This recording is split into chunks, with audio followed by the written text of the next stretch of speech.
It is fun. I love that game. It was a good second playthrough. All right. I just need to record this, so I'm going to make a file. I have the urge to play Resident Evil 2 again, not to shock anybody with what I want to do with my time, but Yeah.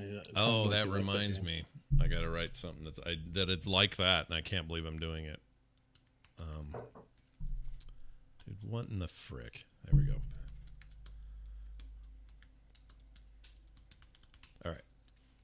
All right. I think we can go. Thanks, people who showed up tonight to hang with us. We appreciate it. yeah. This is called Core, so let me save it here. Okay, all right. Volume's good. Recording has started. And we're in the wrong tab. There we go. We're good now. In 3, 2, 1.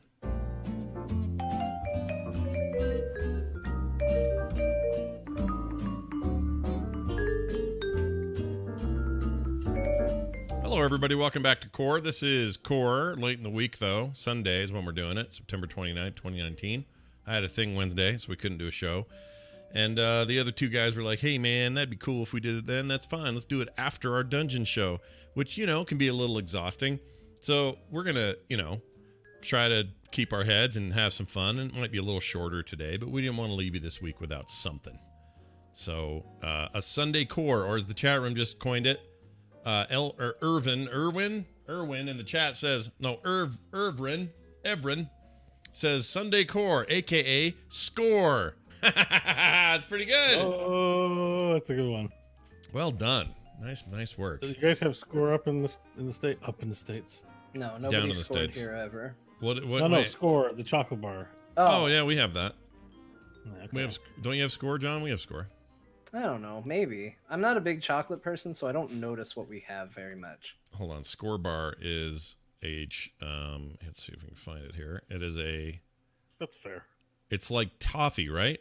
Inside, like hard and chewy, like bad for your teeth, and then the chocolate outside. That sounds good. Maybe I Sticks should in your have a teeth. Score bar. Yeah. Score's pretty good, but it's hard to work up the will to buy it.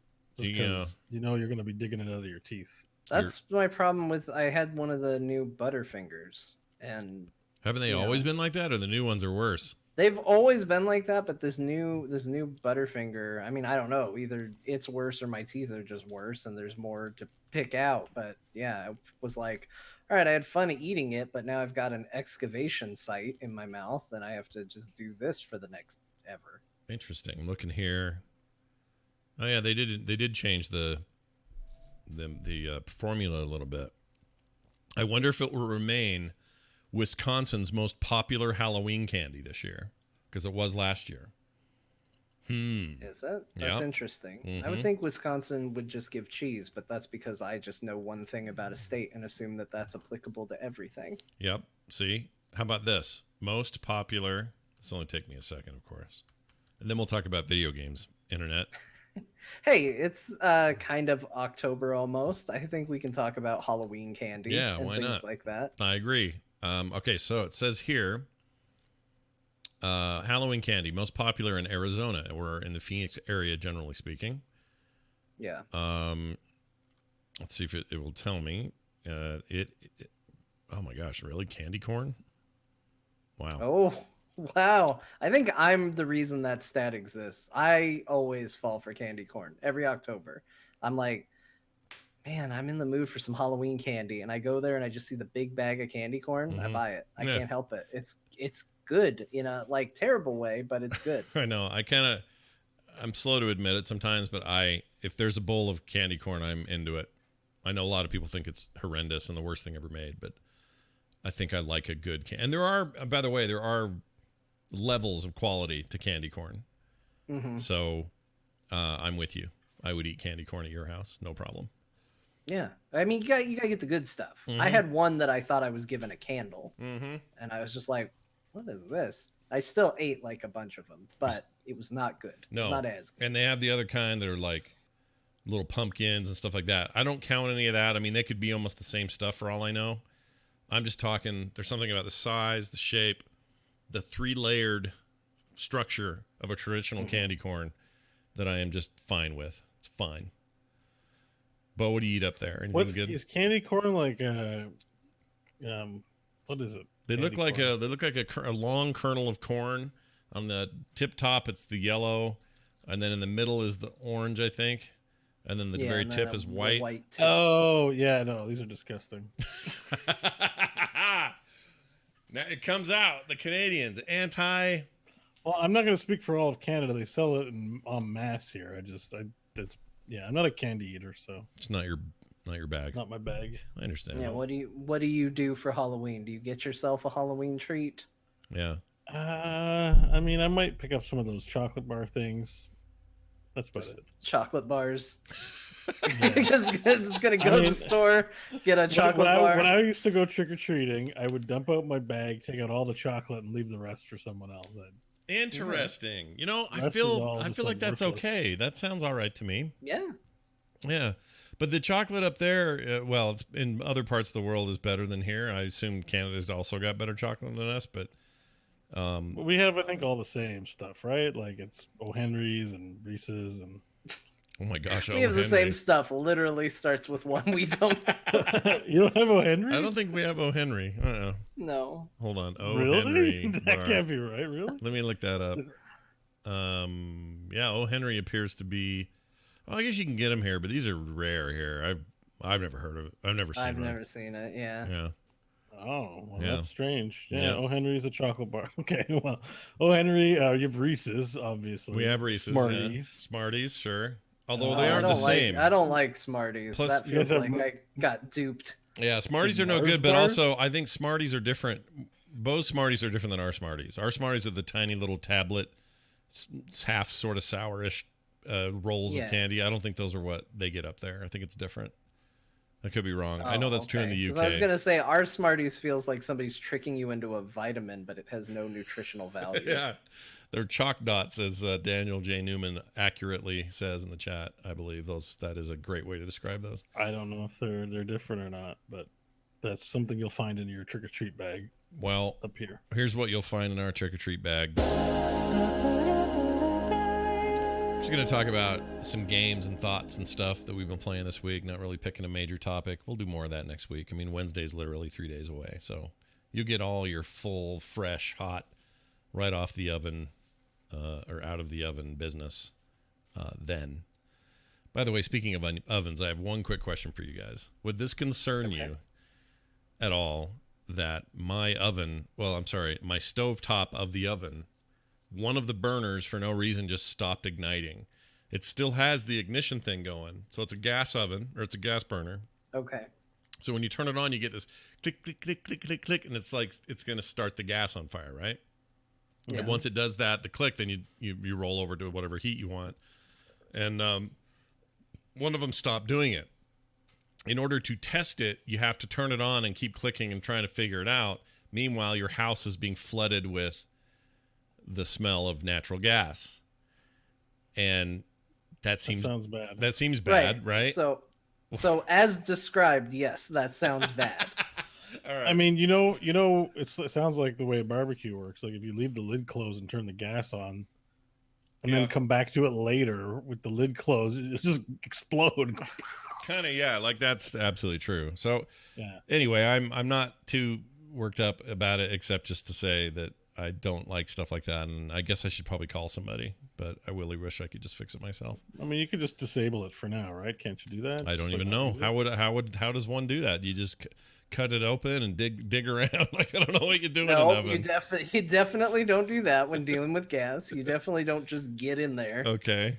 What do you do? Call a professional? Is that really the only thing I should Yeah, do? you know what? When dealing with gas and lighters and things like that, and if your house really does smell like gas, then yes, you call a professional Okay. immediately. All right, this is good advice. That's what we're gonna do. Because all the other burners are fine, and if it's not on, there's no gas coming out. It's just the igniter's not working, and it's probably just a little part that handles the ignition, and that's all it is. But to test it, we have to keep going. Psh, click, click, click. Nope, still not working. Oh, I'm getting woozy in here. Nobody light a match. Like it's that kind of thing, right? I don't. Does it expel that much gas into the air though, compared to a barbecue? Well, Like, enough maybe to it stink it up. I mean, I don't know. I actually don't know. does. The smell you made probably the want to you want to probably be really careful with that. to be yeah honest yeah with you. the smell is probably worse than the actual how much it's dissipating or traveling or whatever. Anyway, it's super annoying, and we've cleaned it out. We've done everything. We can't figure out what the hell's wrong, so it's something else. All right, Home maintenance can be a danger, Scott. So use precaution. good advice has never been more greatly given. Okay, we're going to talk about some stuff we're playing. For some reason, my house became the Switch party house, and here's why.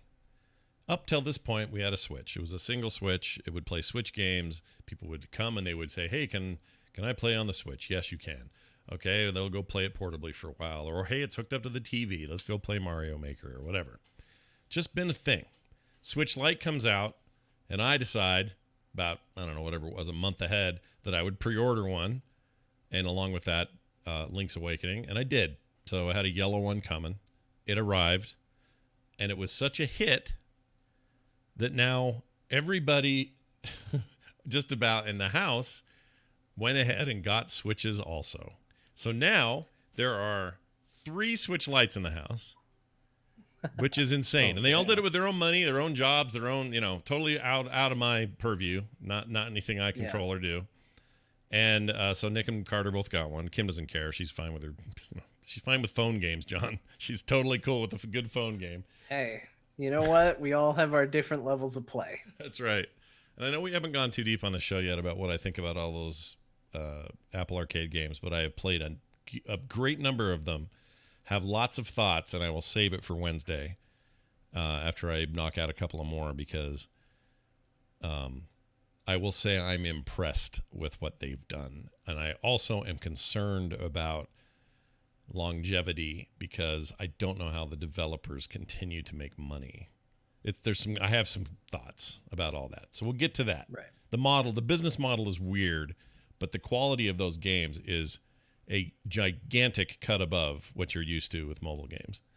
And some are originals, some aren't, but the originals are pretty impressive, and those that aren't are also good. And there's really not a dud in there that I can find yet, although I haven't played everything yet. We'll get to that next week, but my wife is happily tooling away on a few of those. But anyway, so Switches all around. And my daughter quickly borrowed Link's Awakening from me, even though I'd barely cracked it, probably 2 hours into it. And she's like, "Oh, I want to play. I got my new Switch. Let me play." I said, "Okay, fine." So she went off to play that. And I went, well, there's me without my new game. I guess until that comes back to me, and this is a cartridge, by the way, that she borrowed.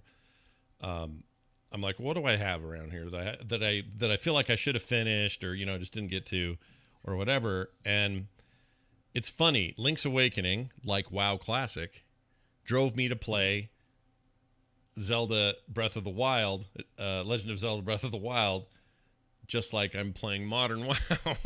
So like I had to play the old game, and then I got all inspired to go play the newest thing. The same thing happened here. So I've been playing Breath of the Wild again.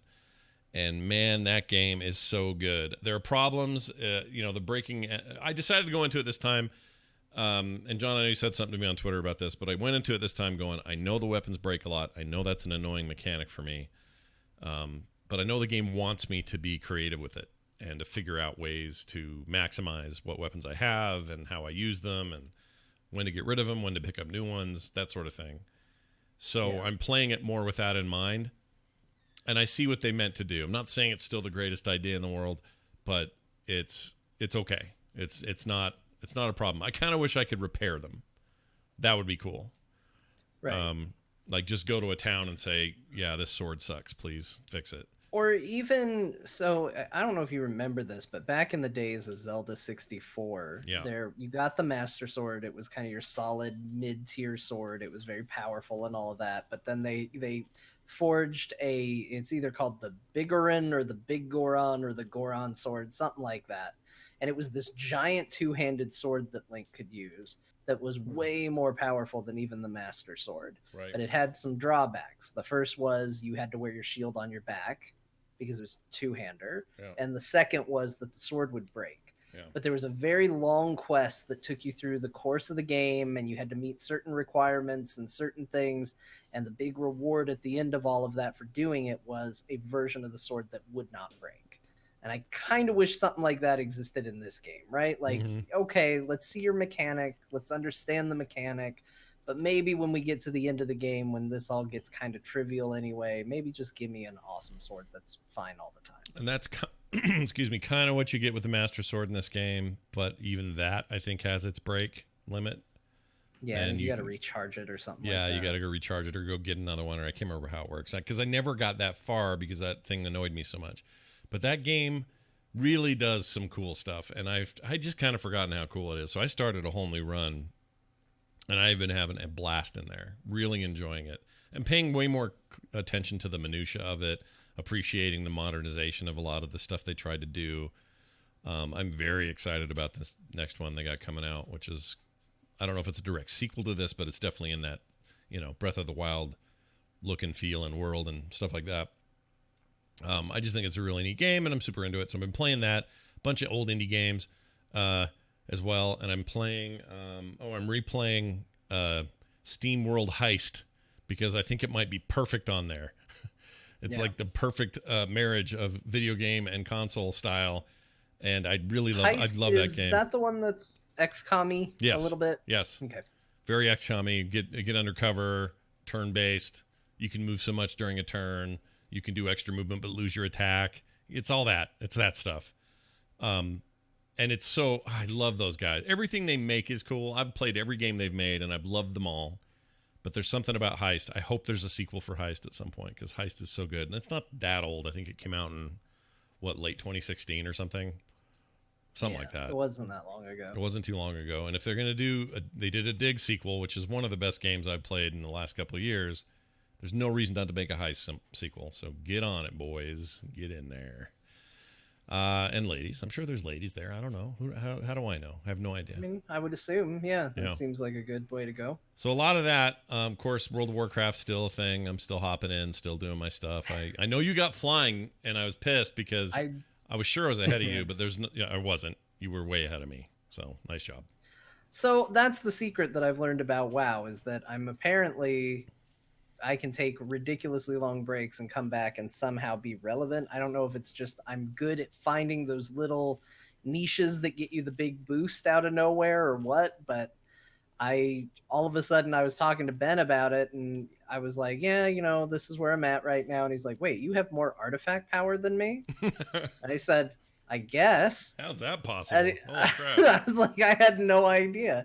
Yeah. I'm only a couple eye levels off from the raid team, and I've got flying and things like that. And I was like, when did I do this? I haven't been playing. I've taken months off of that game, but apparently I have somehow done just enough to stay relevant. Yeah. There's a lot of different activities in the game. I could see someone playing a lot and not really progressing on those things where you might have. Well, see, I think Bo's right. Like, I was playing a lot one night, just cranking on rep that I have left, and all I have left is Najdatar and the freaking Mechagon stuff. That's it. Everything else is done for those Pathfinder deals. But I decided just for no reason to go to Pandaria and run some solo raids just to get transmog, because I liked good, cool gear stuff. So I went and ran Mugushan Vaults and freaking, I don't remember the other ones, but I went and ran them all. And then I even did a couple of Warlords dungeons, or not dungeons, raids that I never did or finished, just to get some transmog. And that's the problem, because once I got sucked into that ain't giving me no rep. I'm grinding a very different kind of grind, and I was, as much as I enjoyed it, and I'm not saying to people they should, beeline anything, but you have always had this ability to do that. You just rip through it, and you're at the end, you're better off than everybody. And I don't understand why that works that way for you, but it does. It's weird because I rebel against so many of these systems. I'm like, you want me to do rep? No. Yeah. But somehow I have flying for all the past expansions. I mean, I know there is a point where I just suck it up and I go, okay, I'm going to dedicate myself to it for a little bit. And that's what I did with Mechagon and Najdatar. But you had an extra rep, right? Like, there was some of the older ones too. It wasn't just that you had to do the two new ones. Yeah, those are the big focus now, but for a while there it was the Tortollan stuff or Tortollan. Yeah. There was I had a little left over on whatever Magni makes you do. what's that one called? I forgot. Something of Azeroth, Defender or Azeroth, yeah. whatever it is. I did The his. stonemasons. I didn't have a ton of theirs left, and I also spent some time already being revered with a couple and didn't notice, and just kept doing it, and then realized, oh shit, they're done, they're revered. What am I doing? And then I really focused on the other two. So again, I think I'm explaining pretty well why I'm behind and you're ahead. I think you're better at saying, here's my objective. I shall now go do it. And I'm going, here's my objective, and here's a nice shiny thing that I got distracted by in this world. Sure. And now I'm doing the thing you're doing, but I'm doing it as the reward for, okay, I've powered through these reps now. Yeah. Rather than push for Exalted, I'm going to take a little bit of a break and pick up armor and stuff like that. Bo, did you slow your roll on Classic, or what happened to that with you? Oh, I just haven't logged in. I think my month is up too that I paid for, Yeah. so You're I'm good. probably out. You're probably good Yeah. for now. Yeah. Like I want to keep playing, but it's a lot of time, and my time's been spent doing other things, so I just really haven't had a chance to continue on with it. Well, I get you. I'm just starting to see the separation with my friend group. So like who's sticking with it and who isn't. That's starting to be now. Like now is the time I'm noticing it. And I'm noticing in my friends list, like, oh, these 8 people who were only in Classic every day are now all in Modern. What are they doing? And I would talk to a couple like, oh yeah, just, I kind of hit a limit and I'm back to this and I'm actually enjoying this more than ever. Like I still say what Blizzard did was brilliant because it just gave people what they wanted, that wanted Classic real bad, and they're going to be happy. And then it gave a bunch of other people a chance to play a thing and then get inspired to go play the thing they already have and appreciate it more for other reasons. And like there was a no loss scenario for Blizzard on this, and I think that's no. That's And all like being played ultimately out. there was an audience for it. So like I said, once the surge of it sort of goes away because it's a Blizzard game, the people who wanted that so they could RP or whatever can still have it. Yep, this is all true. And then the weirdest thing of all. Here's the weirdest thing of all. I got that Epic installer, right, or the Epic store there that no one loves. Right. Oh yeah. And the one thing I will say about that service, and that's consistently been great, and I don't know, they're obviously paying through the nose to make this happen, but they have these free games every couple of weeks, and they've all been really good and like high tier stuff, like not crappy stuff you've never heard of, or throwaway games or games that are 9 years old, although in this case it's some of that. But they put on this last time a package of Batman games that span everything from the entire Arkham series, so Arkham Asylum, Arkham City, and Arkham Knight. It does not include Origins, by the way. That Batman Origins game is not included in that, and probably not in people's lists of games they would like to play, because Origins was weird. Origins wasn't good. It was a different team. Like it just wasn't the same. But anyway, then it also includes all three of the Lego Batman games, which are pretty fun in their own dumb way. But anyway, all 6 of those games, just free. Just come to Epic, get them. They're yours. Don't even have to install them. Just sign up that you got them, and now they're there, and you can always install them if you want. So I just got this hair at my butt. I'm like, dude, I want to just see how this stuff holds up, especially the first one. Let's go back and look at Arkham Asylum, which really established this new series and just blew everyone's mind at the time. And in my mind, probably was the thing that finally changed at least my perception. I think probably more broadly it happened, but for me anyway, it changed this perception that comic book movies and tie-in movies in general, from movies or TV or whatever, are always bad. And then suddenly with this series, that was not true anymore. And since then, I feel like that perception has not only improved overall, but there have been many more examples that have come and gone that were good and reminded you that, oh yeah, you can have good tie-ins. It's just a matter of giving a crap and putting it in the hands of a good team. And you get games like Spider-Man on the PS4, which is still one of the best things ever. And also, you could also argue that Spider-Man game doesn't exist without the ground laid by the Arkham Knight games, or the Arkham games. So anyway. Yeah, that changed combat for a lot of video games going forward. Oh, big time. And it just certain concepts about open world as a macro concept, and then bringing it down close again to a micro fight, and how you can do that in a way that feels right. Like that, they were really ahead of their time, I think. And I say open world, but that first game was, Arkham Asylum, but it was still open world. It was like you know, you could move around in such a way as the game progressed that it was like an open world game. It was a little bit more like a Castlevania or a Metroid. Yeah, Metroid's the better example, isn't it? Yeah. Yeah. Yeah, that's fair. Yeah, it has some of that for sure. For sure. And then 2, or City definitely opened it up to be more open world. And then Arkham Knight, which came out in 2015, which still looks incredible, by the way, is, you know, the third and final game that we got out of those guys, at least for now. So anyway, I installed all 3 just to screw around. And the first 2 games are in Unreal Engine 3. And I can't believe I would ever say these words, but it's finally showing its age. Like at the time, that stuff was mind-bogglingly good looking. It's okay now. Like it looks, it's serviceable, but dudes are chunky looking and weird. Some texture stuff's kind of bad. The effects aren't there really. I mean, Unreal Engine 4 revision, whatever we're at now, is just it's heads and tails beyond that. So that's my initial reaction was like, oh, this doesn't look as good as I remember it looking. But the gameplay's still there, and that's a really cool game.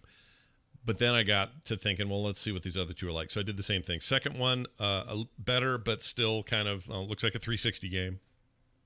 But the new one, or the newish one that came out in 2015, was obviously, on PCs and newer consoles at the time.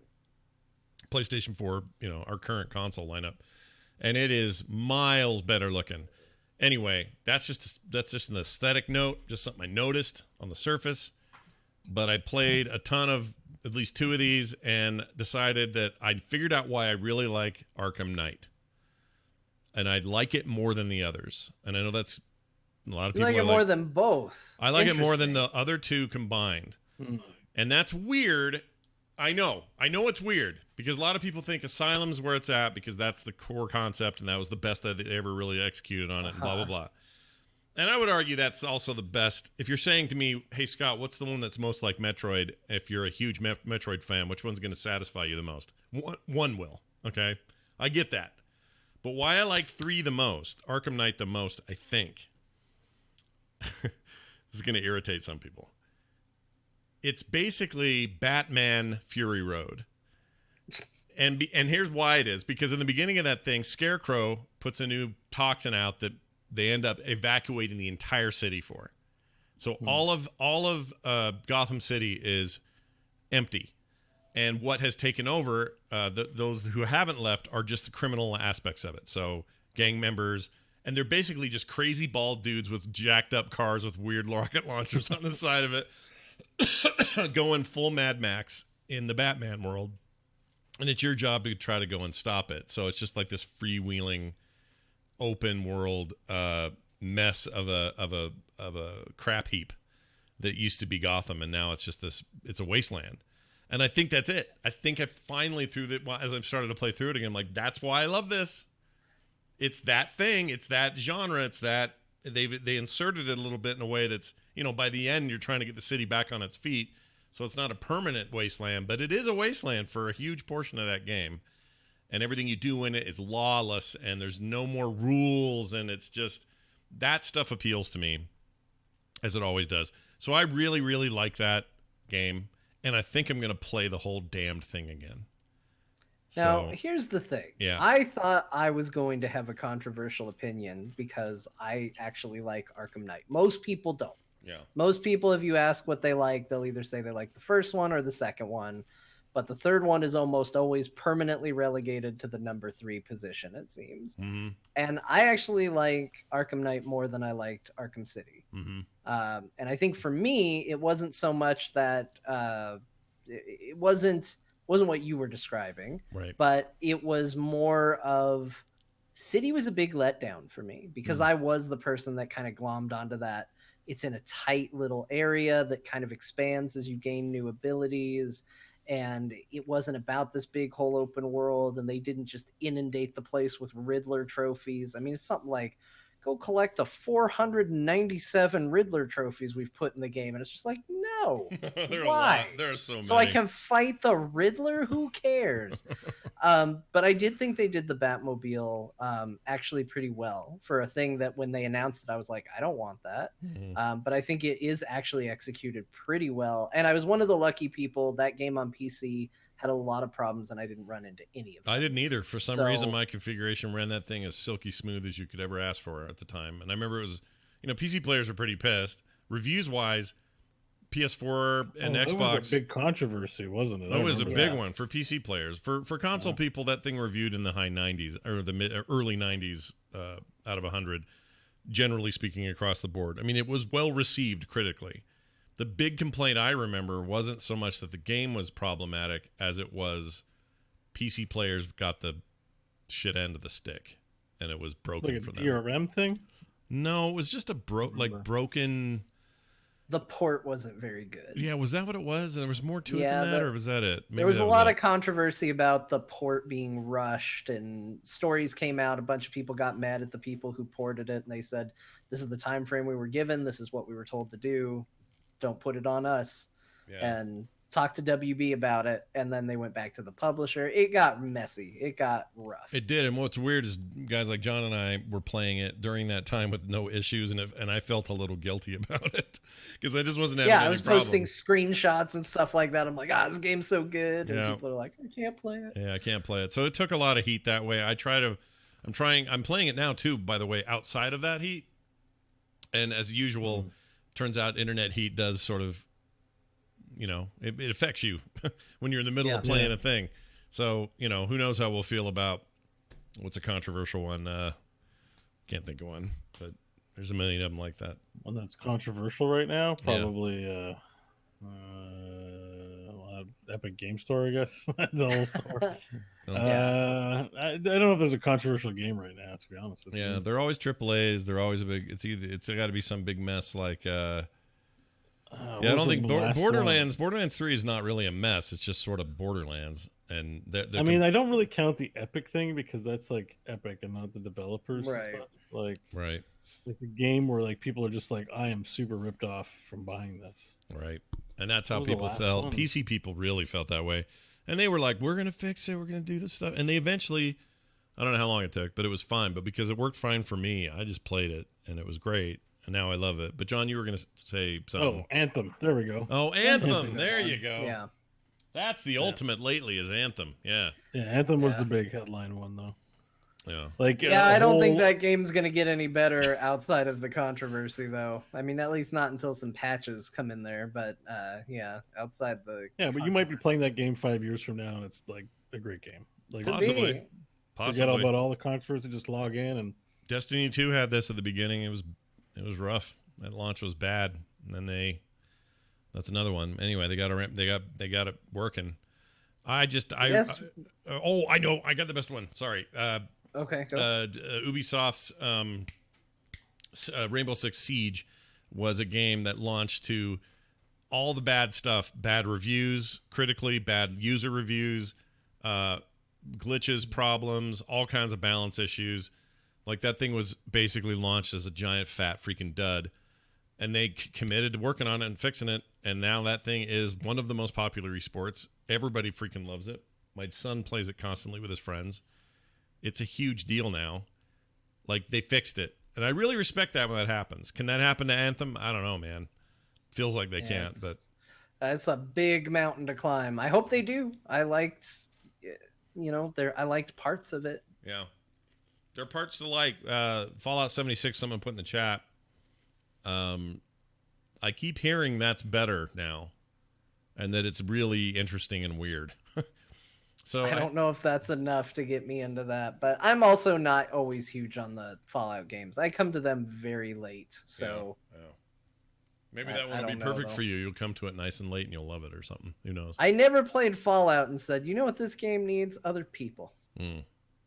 That was just never on my list of things this game needed. Someone else to play it. That's what it needed. Yeah.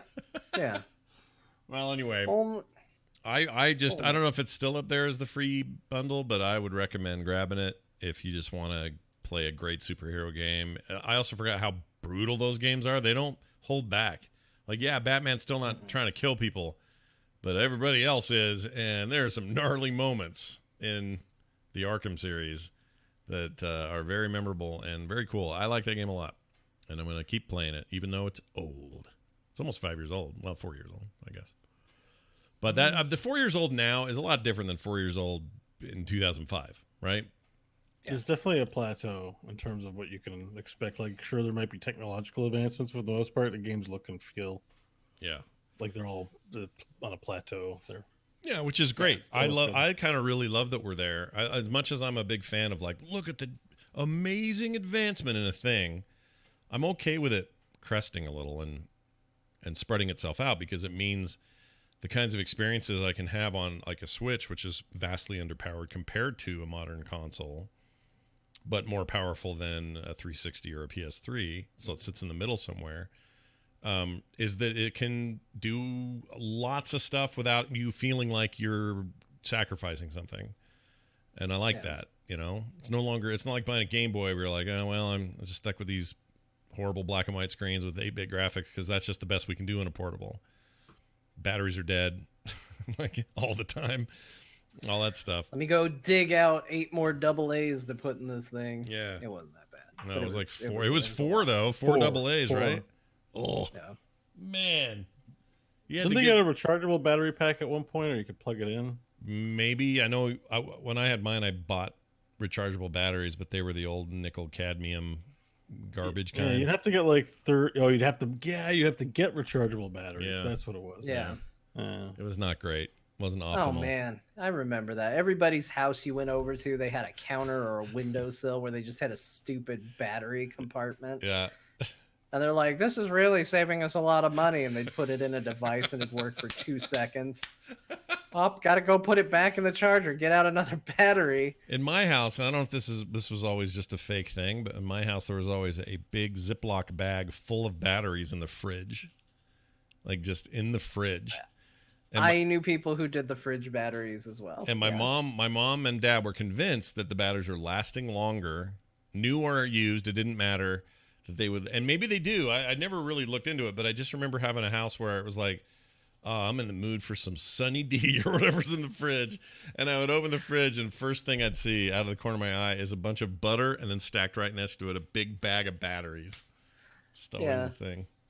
I've such a funny thing where that was the thing that, like, people were just like, we gotta do something about batteries. Like, think about that now. Yesterday at work, they were having problems making a wireless keyboard work. And they said, well, does the battery need to be changed?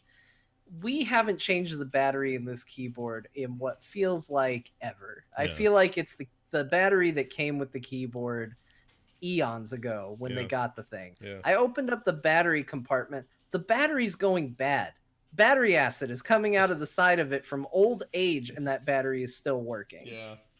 Yeah. That's where we are with batteries now, and it's one. There's not 4 of them. There's one. Stuff's more efficient. Yep. Now you think back to just the age of, well, we got to put them in the fridge so we get a little more time out of it. Yeah. No, it was always a thing, and now I have some rechargeables I use for certain things. I have a portable recorder thing, this thing, which is like a little, I don't know what these are called. What is this called? Oh, I've seen those before. Handy recorder. I use it at BlizzCon for interviews and stuff. Although the one year, John, well, I guess all 3 of us are in there. I had forgotten it, and we used our phones. Remember that? And it worked fine, and then you're like, well.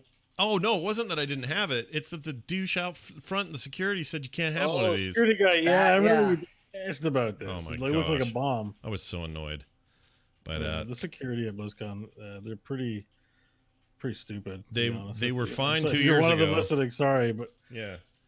in my experience, whenever I've gone, they're pretty just like not. You're going to like basically a tech convention. Yeah. It is gaming, but it's like, and then these guys are from 1822. Yeah, and they were checking What is this recording device? They were checking witchcraft. everybody's swag boxes, even though they were the swag boxes from the event. And I understand that, you know, you got to be careful or whatever, but this was just bad planning because everybody in line has one because you just got them, and now you're in line, and they're all like, we got to tear that box open and look in every single swag box. That was so stupid. This is mostly a last year problem. I don't know if they'll improve it this year, but last year was bad that way. I'm happy for them to check for guns. Well, yeah, you want and all kinds of close things, no matter what. I feel like that's okay. You think that one's all right? I don't know. I feel mean, like I agree, but there is with an large element groups. when they're like, "Well, I don't know about this. If you brought in a gramophone, maybe we could do something about it." I just think when they actually look at it, it doesn't look like a gun or an actual bomb. It looks like a recorder. Yeah. They should let you keep it. I'm with the press. Yeah, and I said to the guy, well, I'm taking my phone in. I go, well, my phone records just like that does. That just has better microphones on it. Well, we can't let those in. And the guy in front of me, who I think was Garrett, took in a tripod and 2 cameras and about 8 batteries. He looked like he was carrying 5 bombs worth of stuff. Like, what are you... Oh, I was so annoyed. Still. That's a video recorder like they use in Hollywood. Yeah. We're going to let him through because he's filming a motion picture. It was... You can't put a bomb in the camera. I mean, you can, but you don't. I'm just saying your device was much smaller than that. Oh, yeah, it was a little tiny thing. You should have been able to go in with that. I was pissed. This isn't going to hurt anybody, this thing. Anyway, my point was... I mean, to be fair, it kind of does look like what... It looks like a taser, honestly. There is a taser quality to it. Yeah. Well, I was going to say, if you were making a student film or a low-budget film, you could probably use that as the bomb detonator device, and nobody would know. It does look like, what you would control the bomb with. Sure. And John's right. These 2 things on top look like little tasers. Yeah. Like it might tase you if I used it or whatever. But yeah. Yeah.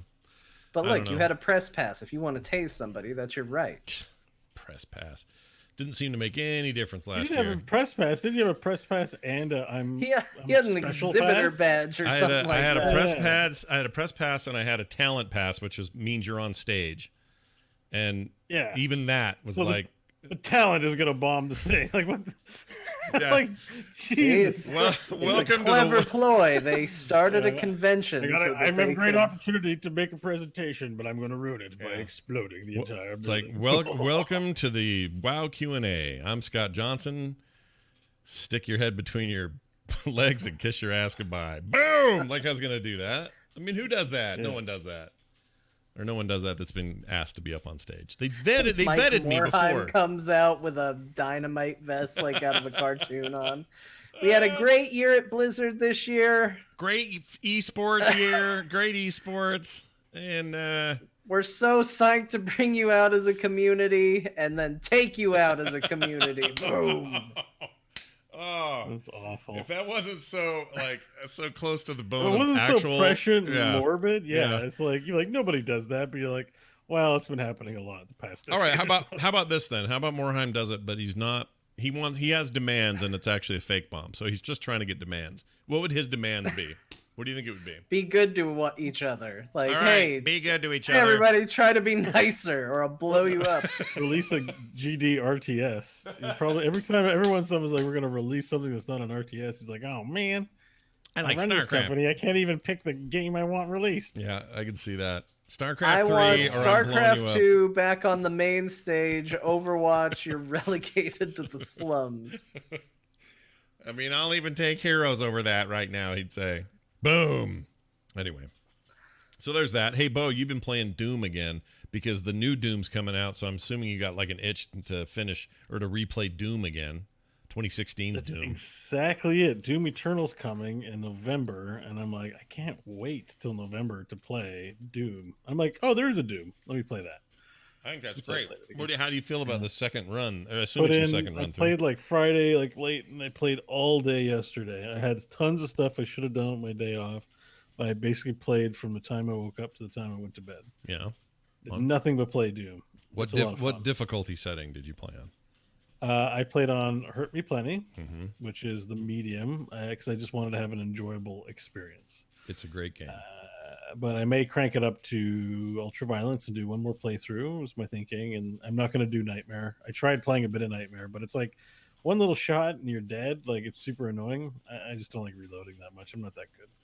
So, do they still have that weird make your own map mode thing? Is that still a thing in there? They have the snap map thing, which... I mean, it's funny because the campaign feels short, but it honestly takes like a good couple hours when you're looking for all the secrets to get through a level. Yeah. But now that I've gotten pretty much completionist in all the secrets, I can just sort of breeze through the levels a lot faster. Like I went back, you can go back and do levels to get some of the unlock points and stuff. And when you go through it, not having to find anything, you can go through them really quickly.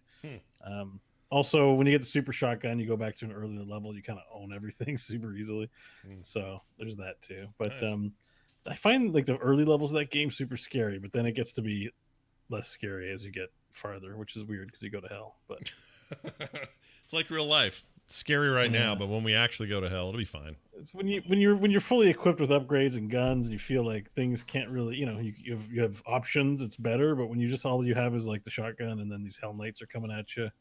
They're pretty intense. They don't die easily to a Yeah. shotgun. That's pretty cool. I've been tempted here and there just to crack that open, but It's a big download, unfortunately, because it Mhm. feels like it's the kind of game you kind of just want to load up and play a couple levels, but you can't keep it on your hard disk, right. Yeah. because you're playing through a lot of different games. But it's like it's just fun. The game's fun. I'm really looking forward to Eternal. I kind of hope it's the case where they just take what they originally did and just make it better. So That looks like so reminds far. me. So we have I think he listens to this show. I know he listens to the Boop Show, but he's kind of all into the gaming stuff we do. And he developed a game with a team. You guys are going to die when you hear about this. I'm going to stream it at some point, but I just got to make sure I remember the name. I don't want to screw this up. I believe it's called Flotsam, but let me double check. Flotsam and Jetsam. Games. Where's my Yep, library? the two eels from The Little Mermaid. There it is, Flotsam. So this is now in early access, I believe, or I might still have an early code. Oh, no, it's in early access now. Imagine someone made a game based on Waterworld. That's what this is. So Oh my god! it's a big. The world has been flooded, and you're trying to basically build one of those places that the mariner would go to in that movie to fuel up or get food or trade dirt for something else and all that. yeah. Lots of bridges and weird structures, basically Mad Max on the water, and they've made it so it's a city builder with all of those features, but and all of the things you like about city builders, like, well, I need to have this tech to do this, or I need to research this or build more villagers or whatever. It's a lot of that same kind of stuff, but you're building a big water world type base. And I'm watching the trailer right now. It looks very happy. It's Yeah, it very looks happy. adorable. Not depressing. Yeah, it's lots of It looks personality. cool. It's neat. It's like like a city builder game, basically. Yeah, it's basically a city builder, but you're building the Mad Max world type city, or not Mad Max, sorry, Waterworld. And I know a lot of people don't love Waterworld, but I do. I see it once a year. That's a great movie. I love Water. Waterworld's awesome. I know it's not great, people. We know. You don't have to tell us why. John and I both know what we're watching is not like great. Okay, we know that. It's just conceptually something's going on there that's right. I can't explain it. I just love it. So this is just like manna from heaven. So I haven't really dug too deep. I played about an hour the other day. I'm going to stream this a bit. But yeah, Flotsam is a thing, and it's cool. And I'm glad I got It to mention says it. instead of saying available on early access, it says available on early access. Okay, well, you can't hit a home run every time. No, or can you? Because that's not too bad of a pun. It's all No, right. I like that pun. I'm fine with that. All right. as Baton- long as it made Did you rule it off? You ruled it offside, John? It's Yeah, offsides. I'm He said. available. It doesn't have anything to do with whale. Well, I guess I see a whale. There is a whale in Yeah, there. I see a whale. Yeah, there's a whale. All right. In lieu of emails, I'm going to read a comment in the chat room, and we're going to talk about it. Baton216 says, "Is Diablo Immortal dead?" No. Here's my theory, and then we can go around the table. My theory is they will announce Diablo 4 or whatever that's called, the big main, hardcore Diablo experience, whatever's next, that gets announced this year at about a month and a half from now, or a month and a week or whatever. And then they'll talk about what it is. They'll show some video. They'll show some gameplay stuff. They'll do whatever they do. And at the end, before the Diablo team is done, they'll say, oh, and one more thing, you can get Immortal today on your phones to tide you over till next year or whatever it's going to come out. Like they won't even say that. They'll just say, hey, Immortal, remember that? It's playable today. And they'll leave it at that. And that'll make everybody like Immortal just a slight tiny bit more because they know that they can deal with it on that level. So that's my prediction. Curious what you guys would say. Bo, what do you think they're going to do? Do you think Diablo Immortal is dead? Because they haven't said peep about it since last year, since the big reveal. No, that's getting launched. Even if it doesn't get launched here, it'll be launched for China, right? Like it's Yeah. for sure it's coming out. Like they're not putting this game out. Right. I like to think that what you're saying is true because when they announced Diablo's nowhere near being done. Right. Diablo 4 for sure. It's just going to get announced. Yeah. So yeah, that seems likely.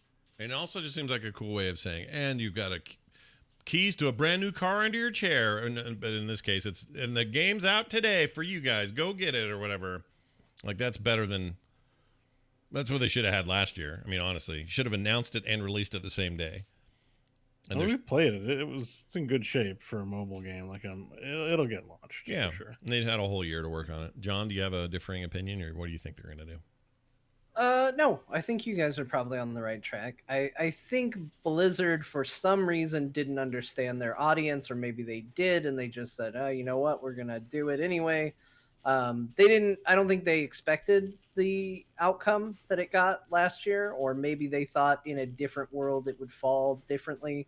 I think they now are painfully aware of their audience at BlizzCon, and I do think it's weird, right? Like if you're Blizzard and you say, okay, well, we have a cool mobile game and we want to talk about it, do we not talk about it at our big press conference just because we know the audience there is going to react poorly?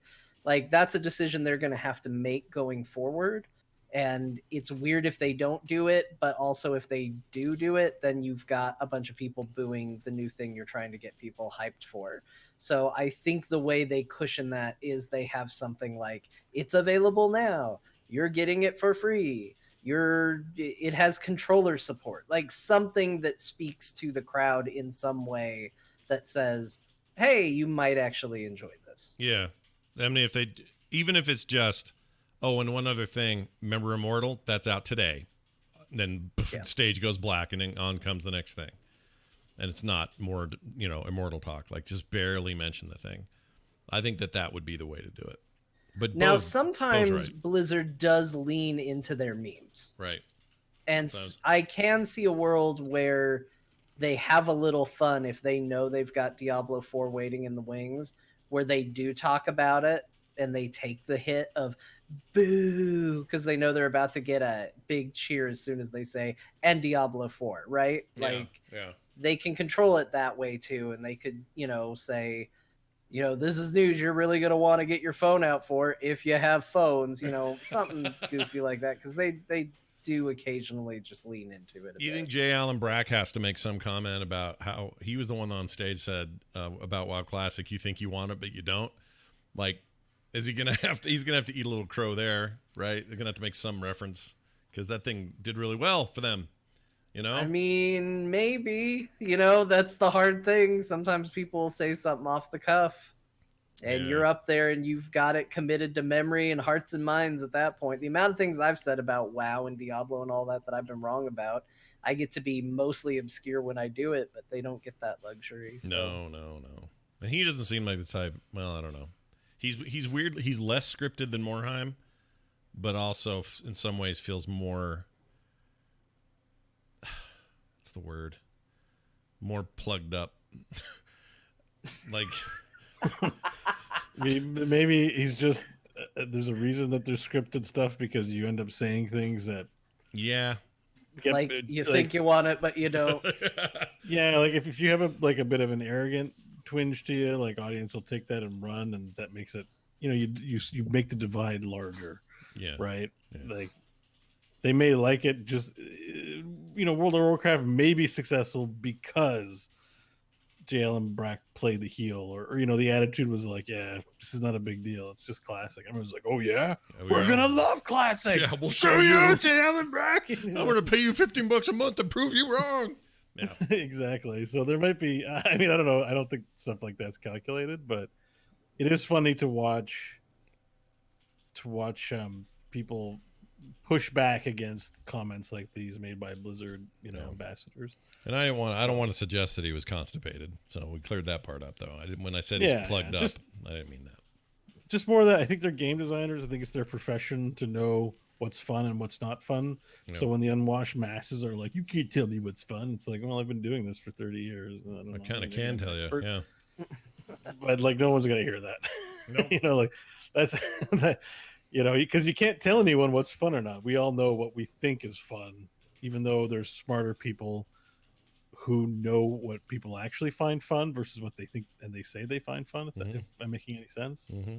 Yeah. You know what I mean? Like we all think things about ourselves that are wrong if you were to examine it statistically. Sure. And I feel like game designers like have probably spent a lot of their time thinking and working in this medium where people are just like, I play 80 hours a week, I know what I like, but never actually examine their slash play and are honest about them. It's all anecdotal and all like top surface consciousness and not true pattern study. So it's almost like your scenario also works for politics and also works for yes, like, it works for everything. We like self-describe ourselves all the time, but if we looked at our statistics and our behavior and what we actually do, it probably wouldn't pair up to the way we describe. And then when somebody tries to tell us these things and it's in conflict with our view of ourselves, we can get angry about it. Yep. That was why I always liked Ghostcrawler. Greg, when he would come out, he would just break it down for people, and people would go, I play this game all the time and I think this is the way it needs to be because of this, and they'd lay out decent arguments and all of that. He would sit down and he would write he'd put in the time and the work and the effort to walk you through the logic behind it, and by the end you may not have agreed with him in the end, but like he's laid out the expectations for the players and the behaviors of the players and has given you a good reason for why they did what they did. Yeah. And, you know, some people continued to just push harder against that. But for me, it was always really fresh to get all the considerations they were taking in rather than just the hip fire, like, we're just doing it, you know, and draw your own conclusions. He was the best voice for that stuff. I think it's still a sorely missed part of Blizzard. It's not that anybody else couldn't be that guy. They just don't have his in particular way of doing it or pushing. I mean, he still does this for the league, for Riot stuff now that he's over there. He'll go off forever on a big giant tweet longer post where it's like 20 paragraphs about an argument about why they're changing a character or why they steer away from a certain mechanic or whatever it is. It's great. Like, I really miss that voice there. Nobody does that now. I mean, you kind of get it out of Ian, but it's a different position also. Ian's in a, leadership position. Yeah. He can't exactly go rogue a little bit like the way that Ghostcrawler did. So, yeah, it's kind of a bummer. I should tell you something funny he told me the other day. I can't say it on the air, though. It was really funny. Oh, and I heard it from Greg, yeah. Greg was, he's the nicest human being, but he also has got a very razor-sharp wit sometimes, and it can be taken wrong if you don't have the right ear muffs don't on. repeat it here. No, I'm not going to say it here. There's no way I'm saying it here. Forget it. All right. That's it. That's all we're doing today. That's the show. Yeah. It's still a nice, beefy show. Yeah, we'll be back in a couple days to walk you through some more stuff. Yeah. It's not that long of a wait. Won't be that long at all. Don't forget, in the meantime, though, you can follow us all on Twitter. Bo's always got stuff to say at Bo Schwartz. You can find John at John_Jagger, me at Scott Johnson, and the show at Core Pod. And one nice thing about following all of that is when we go live, often all of us are tweeting that, hey, we're about to go live, but for sure the Core Pod one does. And it's a great way to be reminded. It's like built-in little, oh, yeah, right, they record tonight. I'm going to go watch that live on the Twitch channel. But if you want the podcast only, that's cool, too. That's over at frogpants.com/core. What else? Patreon.com/core show. Thank you for your support over there, by the way. We really appreciate it. You're going to find something you'll like for supporting us today at patreon.com/core show. Giant thanks to everybody who does. And if you haven't yet, I would just suggest you consider it. If you really like what we do, boom, there it is.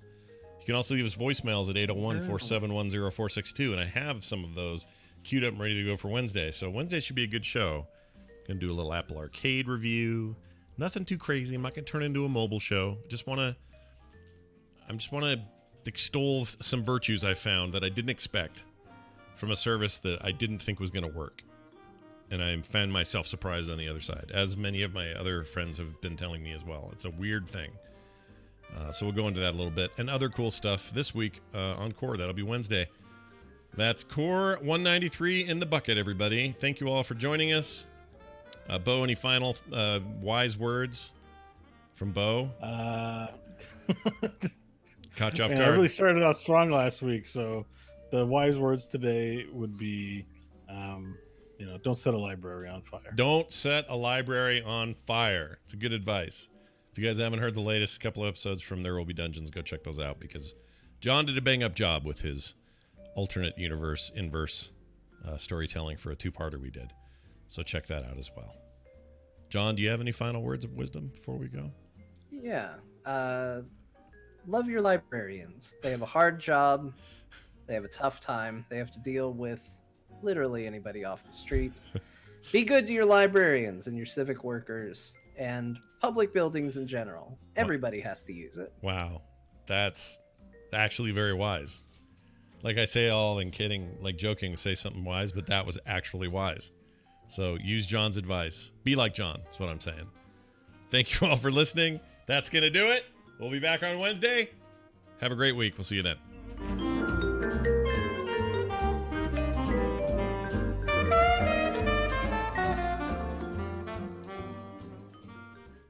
This show is part of the Frog Pants Network. Frog Pants Network. Get more shows like this at frogpants.com. Wow. When did you record me doing that? I was supposed to. It says Bo. Oh, it's a glitch. It's a me. It's a glitch. That was okay. That's a fart sound from Scooby Doo, the movie. All right, the first bad movie. Oh. But your name was on the file until I You clicked put my it. name on it because that's what you think of me. I see. No, it changed. It flopped out right when I clicked it. This was what it was supposed to be. It was supposed to be that.